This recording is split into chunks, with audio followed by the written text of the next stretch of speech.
আপনার নেকি অনেক বেশি, আপনার ভালো কাজ অনেক বেশি। যেমন সাগরের পানিতে মেলা মরা জীব জন্তু, কত ময়লা আবর্জনা পড়ছে, কিছু পরিবর্তন বুঝতে পারছেন? কিছু বুঝতে পারছেন না, পারছেন?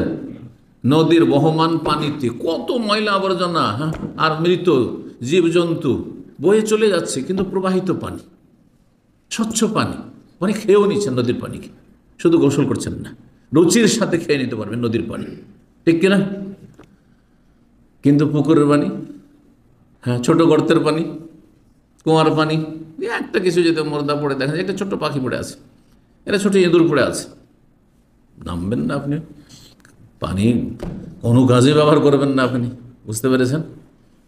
এই জন্য কিছু ভালো আমল করে একেবারে যারা সাধারণ মানুষ, তারা ওই যারা আল্লাহর নেক বান্দা, অনেক নেকি তাদের রয়েছে, তাদের সাথে নিজেকে একটুতে তুলনা করতে লাগেন, সামান্য একটা কিছুতে অ্যাডভান্স হয়ে গেলে।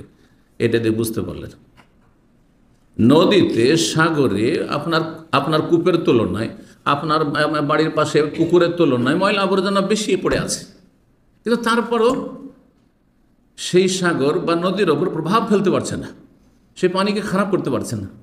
বুঝতে পারছেন কি পারছেন না? কিন্তু আপনার এই যে অল্প আমল আপনার জীবনে, এই আমলে যদি একটুকু না হয়, তাহলে আপনার অবস্থা খারাপ হয়ে যাবে।